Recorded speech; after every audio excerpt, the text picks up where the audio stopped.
Continue. No, thank you. So this is the statement that that I copied from there almost, so just slightly better. So there is this normalization factor of the volume. Now, if you think about it, the entropy scales, well, the volume scale, so if you multiply by C, then the volume is multiplied by C to the n, while the entropy is divided by C. That's what happens there. So this is the correct formula. So there is this, and equality holds only if G1 and G0 are essentially the same.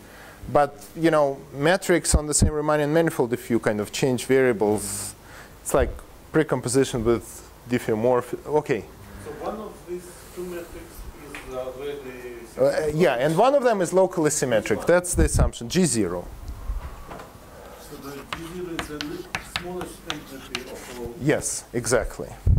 Now this theorem is true for n greater or equal than 3. But in fact, it is also true for n equals 2.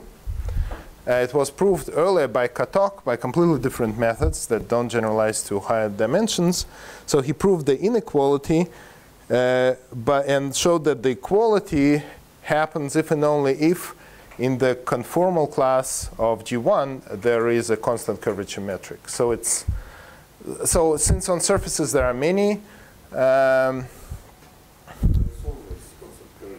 Yes, a unique one. So the comparison is going to be with that one. So but the method is beautiful, essentially Cauchy-Schwarz inequality. But yes, no, it's the same number for all hyperbolic metrics on the same surface. Since they're covered by the same hyperbolic plane, the volume growth is the same. I think it is 1, but okay, it's something. It's not obvious because, like, different implementations of fundamental group can have different volume. So No, it's not obvious. no. By Gauss-Bonnet, they have the same. Okay. Okay, let's not talk about dimension 2. There is a similar theorem, but this is stronger and harder and much later. But what I want to say is that it implies Mosto. Because what happens now is that suppose that you have two locally symmetric structures on the same M, and you apply Besson-Courtois-Gallot, so both G0 and G1 are locally symmetric. Then there are inequalities both ways.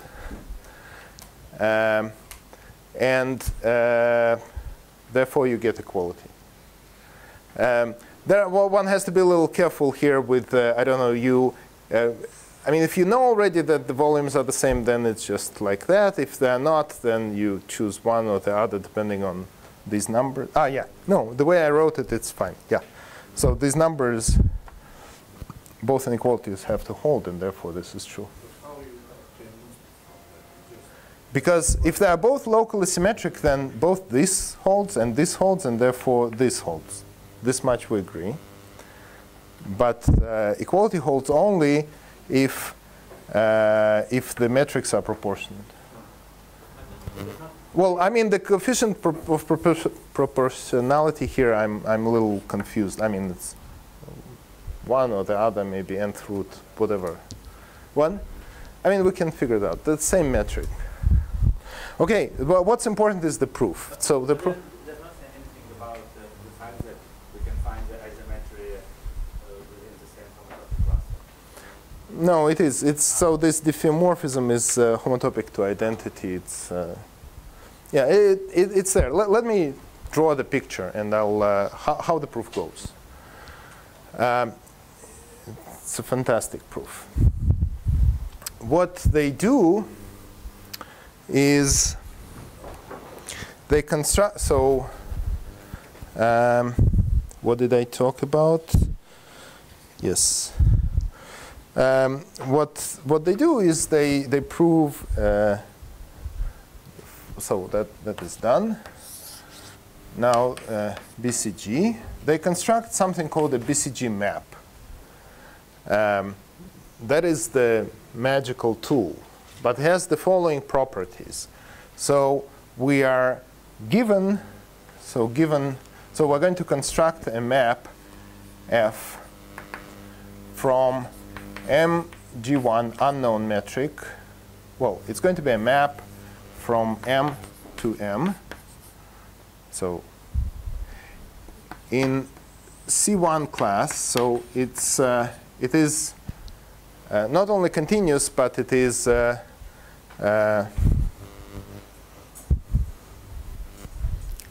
no, sorry, let me erase. We're going to construct a map that I will still call M from MG1 tilde to not tilde. So it's a map between universal covers that is going to be in class C1. So it is continuous and, in fact, differentiable everywhere with continuous derivatives. And it's going to be equivariant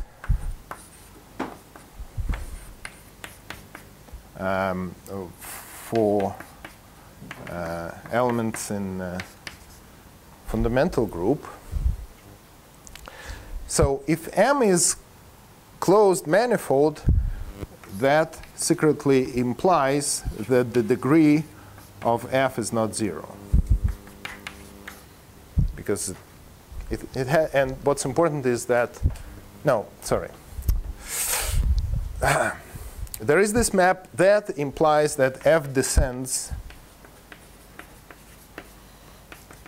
to a map from M to itself, to the quotient equivariantly, and this is going to be non-zero degree map.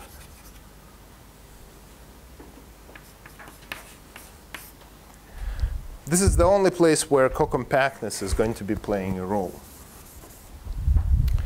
Okay, and this F is going to have the following remarkable properties: that the Jacobian such that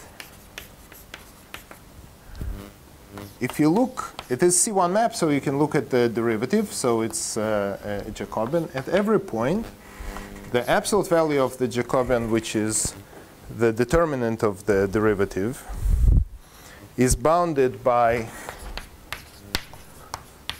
the ratio of the entropies to the power n.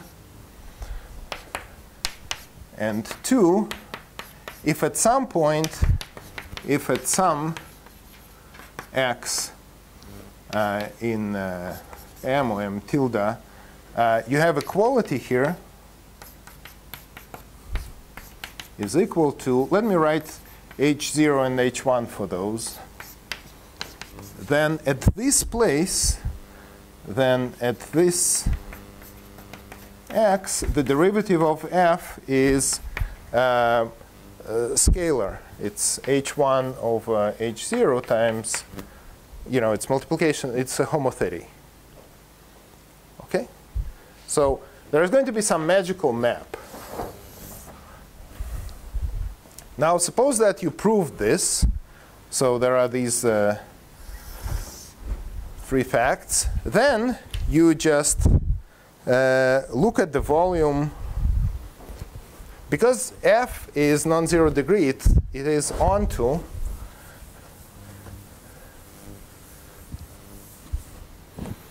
and you can just write down the volume with respect to the G0 metric of M being equal to the integral. There is change of variables from multivariable calculus that I'm not good at, but if you put here absolute value, then you get inequality,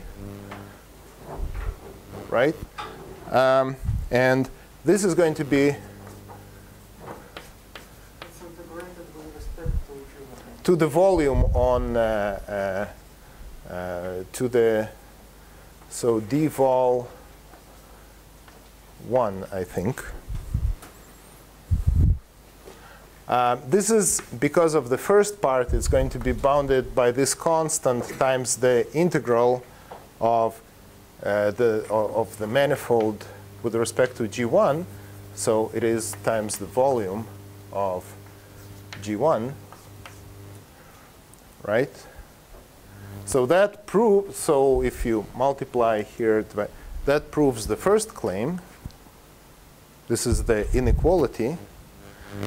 And if we have equality here, if equality holds in that part there, then, well, that means that there was no loss here in either of the inequalities.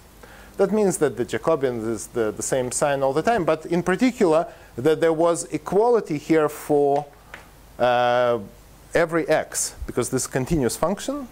And you know, once you lose something, it's gone. So therefore, there was equality for all x. And that means that the derivative, by the second property, the derivative of f was a homothety, same scalar multiplying. So it just follows formally. Now, so what is this map? How can you do that? So this is the BCG map.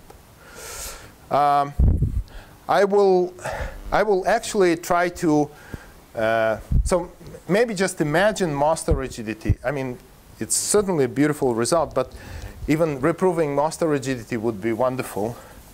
So here is a strategy for reproving master rigidity, or any kind of rigidity result of that type. You take Hn, or whatever symmetric space you are in. Okay, so this is kind of or you're thinking of that as the universal cover with respect to G1, and also as the universal cover with respect to G0. Okay, it's the same gamma, the same fundamental group, which acts on both of those. So I take a point, I take a pair of points, one in this source, another in here, and I follow the gamma of that, diagonally gamma. So gamma acts on this cover. It also acts on that cover.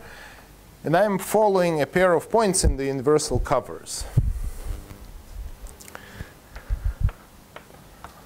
I mean, if you are thinking again about gamma 1 and gamma 2 as two subgroups that were isomorphic, so I'm trying to bring us back to Mostow's world, then there was some abstract group gamma that had two embeddings inside isometries of the universal cover. And what I'm doing here, I'm acting on both of the universal covers diagonally, in this coordinate using this embedding, in the other coordinate using another embedding. And what we're trying to do is to show that these two things were conjugate to each other. And for that, it would be sufficient, and in fact necessary and sufficient, to show that the sequence of points lies on a totally geodesic subspace. So, okay, it doesn't look like totally geodesic subspace, because maybe we're not in the Mostow case. But this yellow line is going to be the map F, the BCG map. And what they're going to be proving is that in the case of Mostow, this is going to be totally geodesic. But usually, it has some interesting property. It is smooth. It is gamma equivariant. The gamma equivariance exactly means that we're passing through those points. And therefore, it defines the map on the quotients. But it is kind of contracting. The Jacobian is bounded by some appropriate constant. And that's what this is. But in the case of Mostow, the map they construct is the isometry. They don't go through differentiation on the boundary or anything. This F is going to be the ultimate element of G. OK, so what's the idea? So many people in many areas of geometry, they try to find the best map in some class. So here we have, it's the same manifold, but you should be thinking of them as two different manifolds. And you have some map between those manifolds, like this homotopy equivalence in Mostow's case. Well, actually, I should have said that Mostow's result, not his original, but later reincarnations, they also know how to treat covering maps, so maps with the degree bigger than 1. And then they prove that such things come from Riemannian coverings. So usually what people are trying to do is, among all maps, I mean, it's clear for us that we're going to change things maybe in some homotopy class. What they are trying to find is some best representative of the homotopy class. And usually people were trying to do harmonic maps. But in these problems, the harmonic maps didn't work. So what BCG are doing, they're doing kind of harmonic map, but with a different energy. So it's different approach, which works better. So here is what's going to be happening. So let me now call them M1 and M2 because they come from, M1 and M0 because there are these metrics G0 and G1. Okay, there is the universal cover of M1, the universal cover of M0. Topologically, it's all the same. Gamma acts here by, gamma is the fundamental group in both cases. And if we adopt the, so how to construct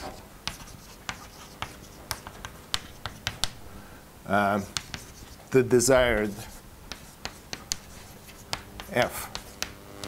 Okay, here is a formula. F of x is going to be the barycenter of the push forward through a boundary map of a Patterson-Sullivan measure associated with x. And I'll try to explain now what is written here.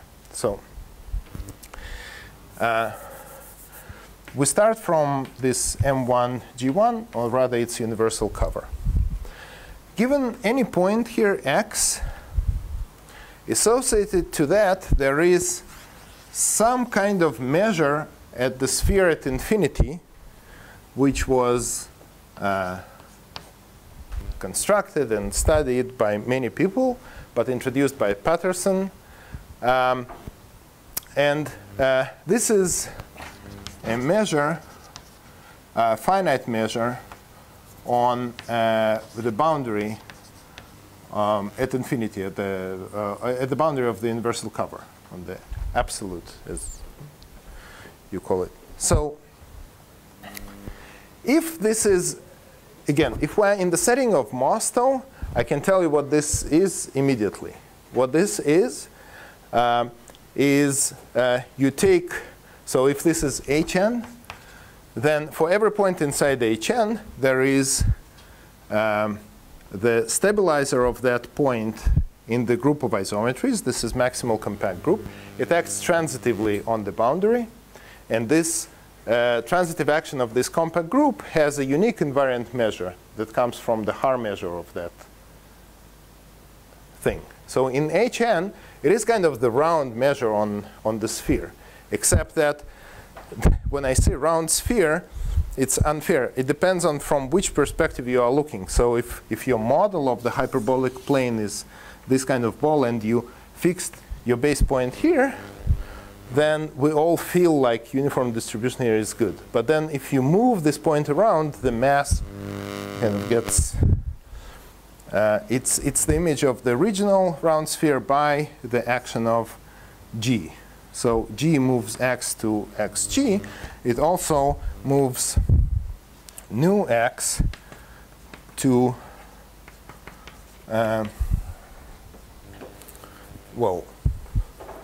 to nu at gx. Okay? This is what happens in the symmetric space. It happens in Hn. It happens in all other locally symmetric spaces where the group of isometries acts transitively on this space. So you started from a good choice of a point of a measure associated to a point, and then you push it according to the isometry that you are using. You better do it in such a way that stabilizer of the point won't change the base measure. And I just said, choose the k-invariant measure, then it's good. Okay. There is a variant of that construction that works for other negatively curved situations, covers of negatively curved manifolds. And this is what was constructed by Patterson and Sullivan.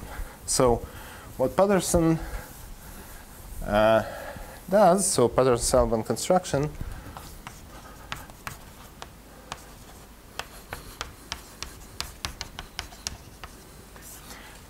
so starting from negatively curved Riemannian manifold, let's say compact, closed, there is a map from X in the universal cover of M1 going to measures, finite measures, on the boundary of the universal cover. So notation is bad. From X in M1 tilde, we build new sub X in here. Okay, in such a way, such that this map is equivariant with respect to isometries. So I'll just write it like this. For any isometry. In our case, it's just we're going to use only the fundamental group.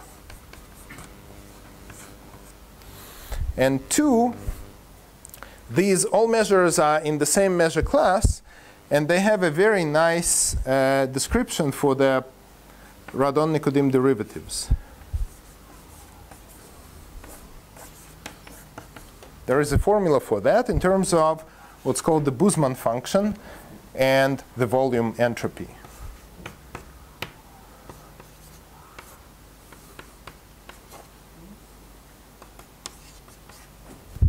So who is this Boozman function? So, in rank 2, in rank 1? Yes, it's negatively curved. Strictly negative curvature.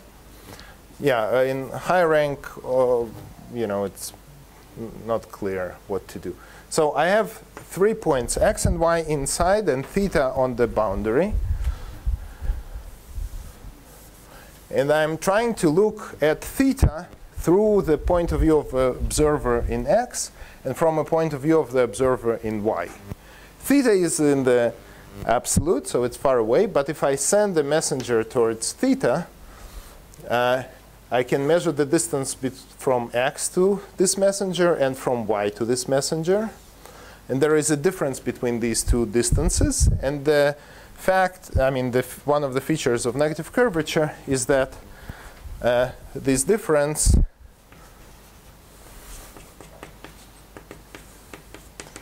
has a limit. So if z approaches theta, there is, so both of these quantities go to infinity, but their difference approaches a number. It's called the Boozman function.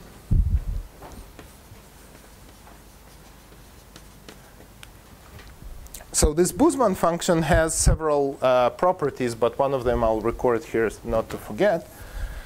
And that is that b x y theta plus b, it's a cocycle, y z theta equals b x z theta. Because it is a minus b plus b minus c equals a minus c. And then you take limits, OK? So it's a cocycle. And it kind of measures things at infinity. And there is level sets of that are called horospheres and all of this. Now, this is all happening, let me write here B1, because I'm doing all of that in my universal cover of the manifold M1. So I'll write it like this, OK? There is a similar thing in B0, but I'm not going to be using it.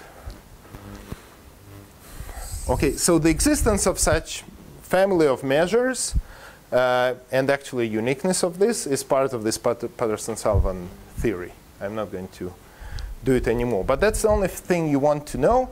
And as I said, if you're locally symmetric, so universal cover is symmetric, then it's immediate by translating k-invariant measures around. Yes?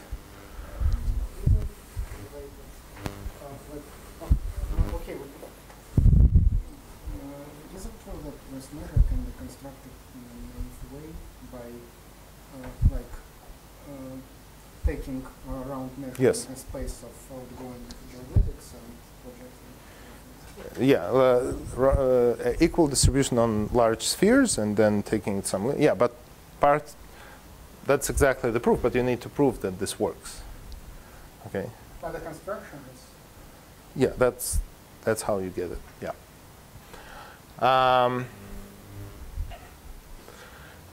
You don't, okay,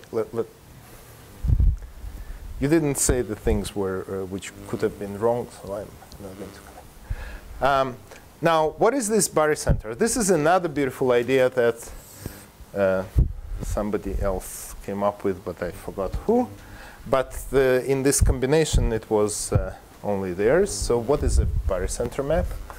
Barycenter map, now we're in the world of M0 tilde. So you're actually in the symmetric space world. So it's going to be from measures on the boundary of M0 tilde, so think of Hn, to inside Hn. It's kind of center of mass of a measure on the boundary.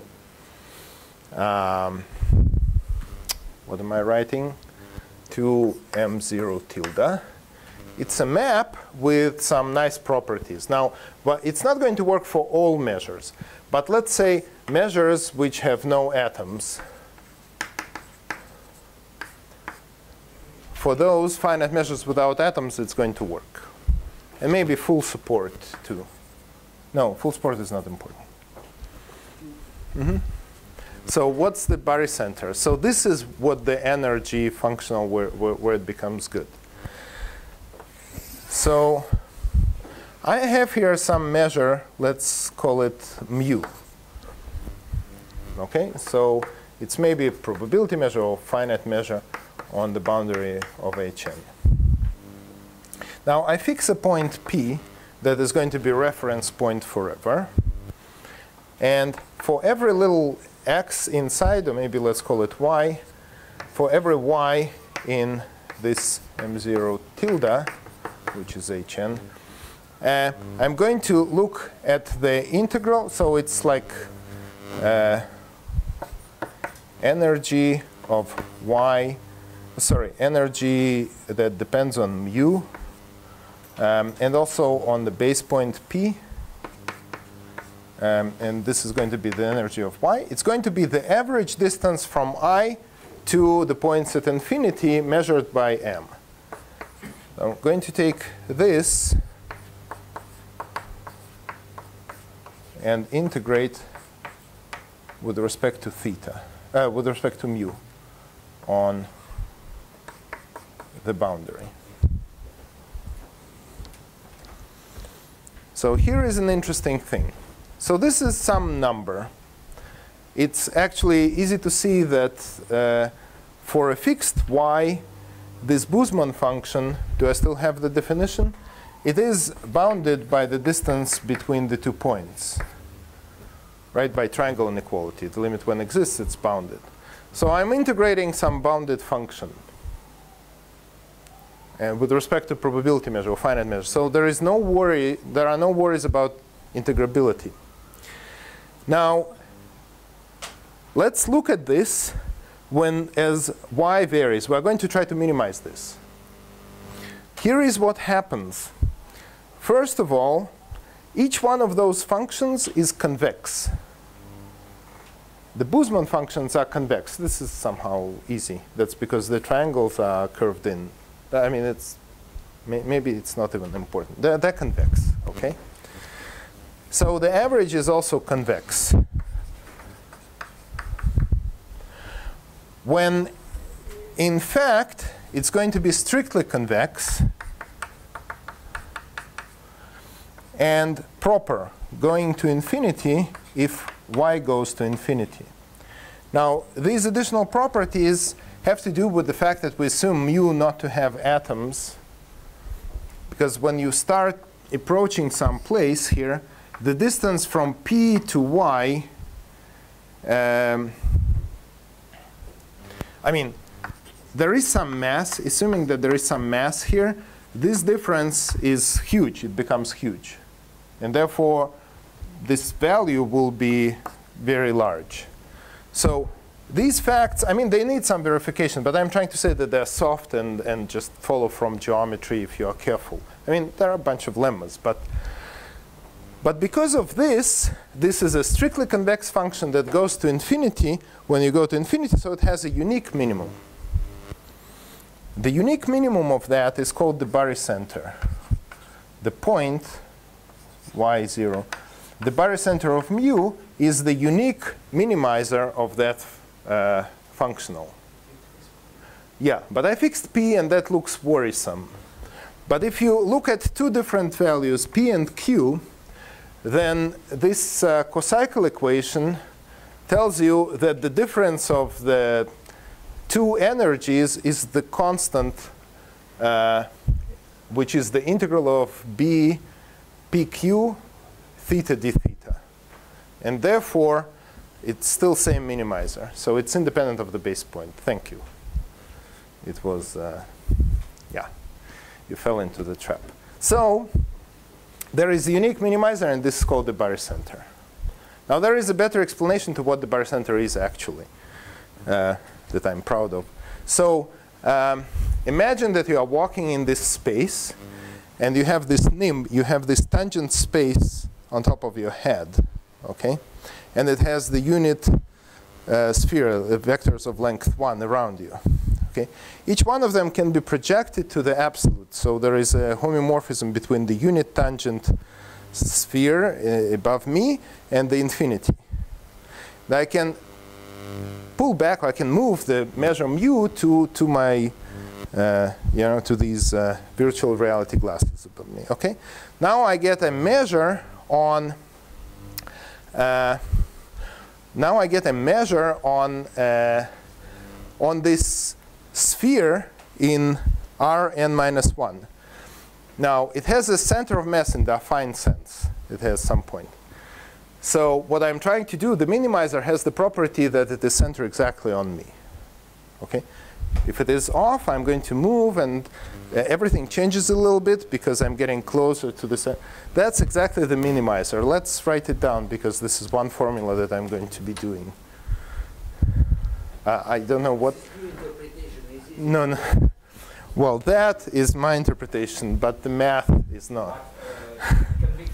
Yeah. Now I'm going to write it down. That's the why it is true.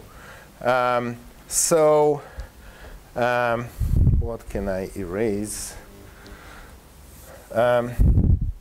So the thing is that this is the minimizer of some function, and you can.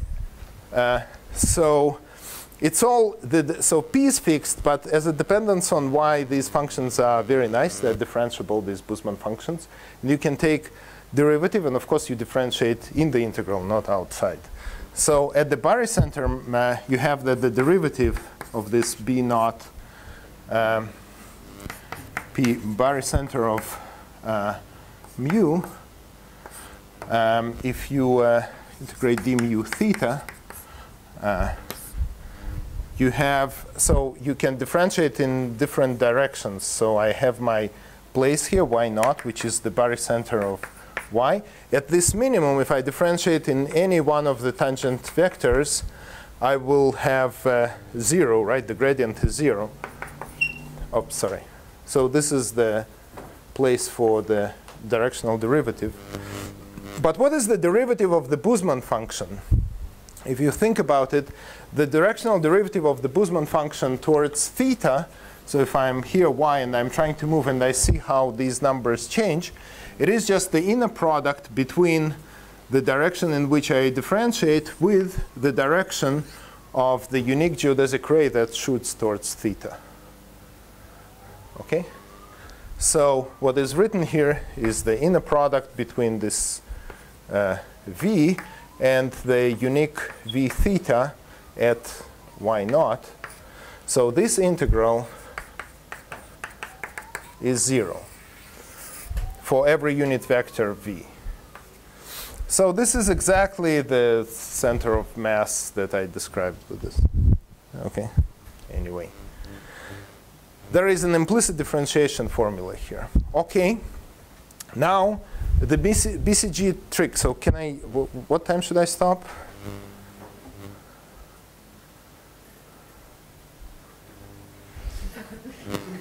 Okay, I can take advantage of this.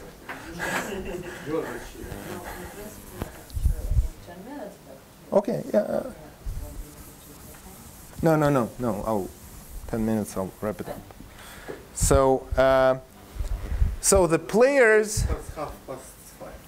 Okay, so the players have been set up here. We described Patterson-Sullivan measures. We described the barycentral map.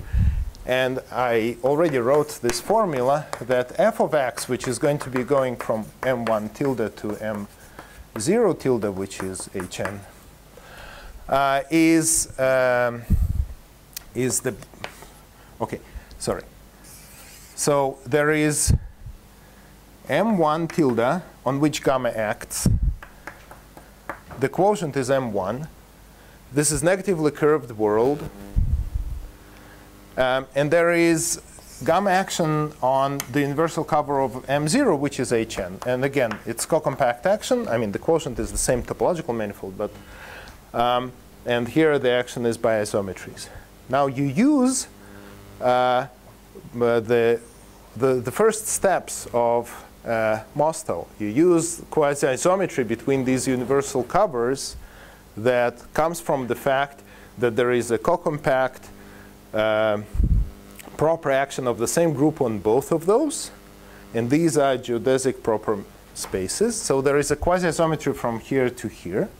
And that gives you an induced boundary map phi, which is a homeomorphism of the boundaries, which is equivariant. I mean, all the arguments that we said there at the beginning didn't use really hyperbolic, the real hyperbolic. They only used delta hyperbolicity, so they are soft and they apply to both of those. So you take phi. Now you use phi. Now for a given point x here, I'm going to look at the Patterson-Sullivan measure nu x. There's some distribution of mass here that reflects the fact that x is close to this part of the boundary or not. Okay, I'm going to push it with phi. This gives me some measure on the boundary of m naught, and then I'm going to take the barycenter of this. This is the BCG map. Okay. Now one thing is certain, that this is equivariant. If I move x by gamma, the new part, the Patterson-Sullivan construction is equivariant. Phi is equivariant. So gamma here moves to here, then moves to here.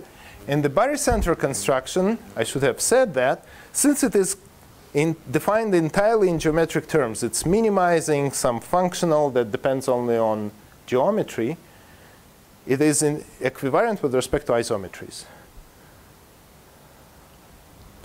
Therefore, this map F is equivariant with respect to gamma. And that was the thing on some board. So we get that F is equivariant. So maybe.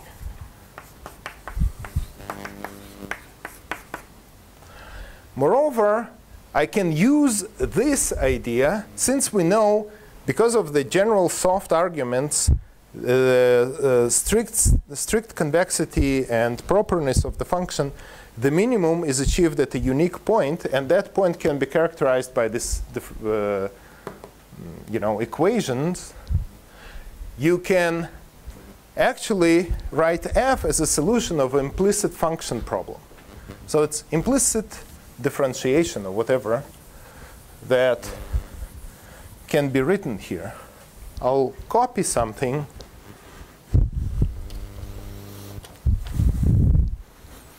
So what we know about f is that integrals of okay, I'm actually a little confused about what symbols for derivatives should be because I don't know differential geometry, but it's so there is some base point which is not important, f of x theta. Now this is the integral with respect to push forward of nu x theta, and this is being integrated. Oh, sorry.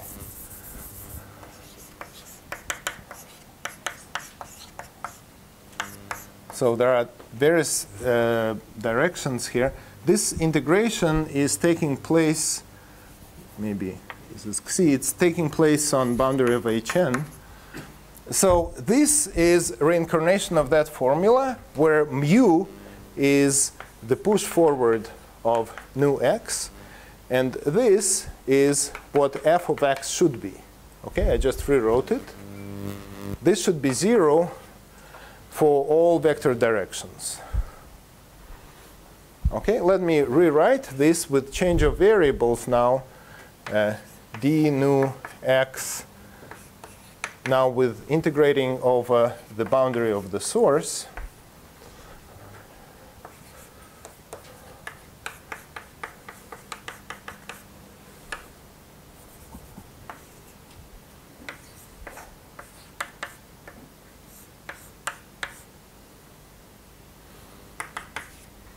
Okay, so now you can take finitely many vectors at that span, just some basis for tangent space. Each one of them gives you an equation that should give you 0. So you have finitely many equations. The function f solves these equations, and by the implicit function theorem, whatever, f is C1. Okay, it is determined. Moreover, you can find the derivative of this f.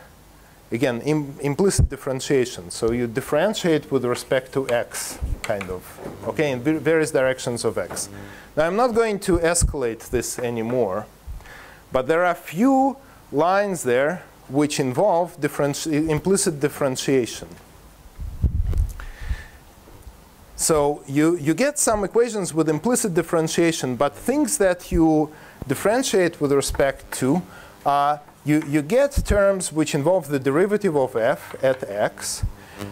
You get some derivatives with of Boozman functions that are just given by, well, the first derivatives are given by just inner product between the vector in direction of which you are trying to differentiate and the direction towards infinity. And the second derivatives will involve some curvature things, like, how's it called? The thing of the horospheres. I mean, there are some explicit differential geometry tools that come up there. Another thing that comes is that you don't want this dependence. Might have been mine. Let's just ignore it. I don't know where it is. Oh, here it is. It's my wife, but not for now. Instead of this, you write some base point and e to the minus h1 and some Boozman function. So you use the second part of that kind of equation to use some base point. I mean, this is a little annoying, but because these are Patterson-Sullivan measures, they're expressible in terms of one of them, and then the dependence becomes inside Boozman functions. So what I'm trying to say is I'm trying to sow some optimism that one can work with these formulas. And in fact, Besson-Courtois-Gallot magically managed to work with that. So they write some equations. They get a longish equation. And then they estimate it using one fantastic tool, which is called Cauchy-Schwarz inequality. And in very clever but completely elementary way, they manipulate it down to some trivial inequality between numbers. And in order to get the estimate of the Jacobian that I was mentioning, it boils down to an inequality of the following sort. Where is the razor? It boils down to an inequality which is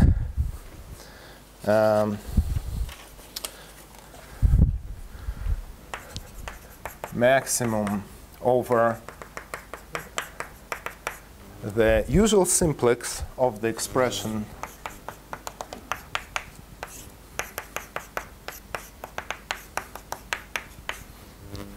is less or equal than n to the n over 2 over n minus 1. And the equality holds if and only if all the x's are 1 over n. Probably since high school you never thought that you're going to be proving anything like that, but this is in the core of their estimate. This is the estimate for Hn. For complex hyperbolic spaces and quaternary hyperbolic spaces, there is a similar thing with slightly more complicated. I mean, then it takes a little longer. It is this inequality that is true for n greater or equal than 3. For n equals 2, it breaks down, it becomes the other way around. And that's why Mostow's theorem fails for surfaces. One? Yeah, it's diagonal matrices of trace 1. I mean, it's some kind of stuff like that, yeah. I mean, I rephrased it. Okay, so I'm trying to say that the magic is in constructing this map that actually gives you the right thing, but, well, you need to massage it heavily, but you are using just the basic properties of those measures, and it's not very enlightening, this analysis, so I'm glad I'm not going to be doing it on the board, but it just works. Can you explain how this mapping phi is C0? No, phi is not. There is nothing. Okay, it's quasi-conformal. No, you're not using any regularity. In fact, this works even with Borel maps. No, you don't even need that. Yes, that you need. But and then it will be C1. Then f is C1 because it solves some implicit differentiation formula. And in the average, there is some phi. That's exactly a fantastic part of this theory, is that everything is done inside the space. The boundary at infinity is used very, very lightly. And in fact, in their first paper, they didn't use the boundary at all. They did like these spheres, center of masses. I mean, they did another level of limit procedure that could have been shortened if you do that. And therefore, in this second paper, which is more expose, they just wrote it like that. Phi is a gamma equivariant map between the boundaries of the universal cover of M1 and M0 that comes from the fact that the same fundamental group acts on both of those and that these manifolds are negatively curved. That's all. Which has no properties. Yeah, phi has no properties. All the properties are hidden in F, and all the probability measures that play a role there, they're just integrated. So how exactly those measures work, you don't worry about that.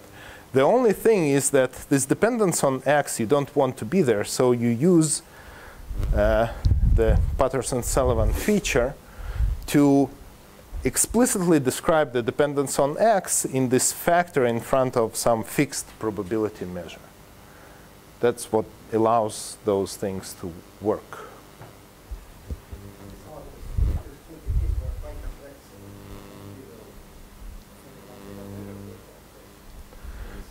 Yes, but this is very, very soft, so it can be done. Yeah, so this is not proper. You know, it's just some nonsense. Not. Okay, thank you. Does it go for modulators for any subgroup? Because at the level of universal cover, No, but but at the end of the day, you compare volumes of things. So you integrate. So but it can work for finite volume, indeed. The only thing for finite volume that you need to know is this in change of variables formula. You need to know that the induced map on the quotient is onto this. Equivariance of f gives you that there is an induced map. And in order to show that it is onto, you need to argue somehow. And OK, it's my favorite topic to discuss that, but not. It's a little tricky.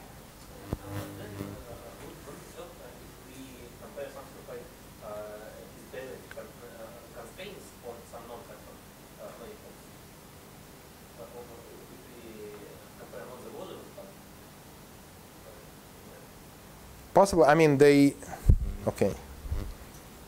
On infinite things, I don't know, but Besson-Courtois-Gallot, they used the similar construction in several other problems, but they were all about compact manifolds, I should say, but different types of problems. So they have other beautiful results. So this map is very useful for other things, but I think. So OK, so what's so in their original proof there is this estimate on the Jacobian, the uniform upper bound on the Jacobian.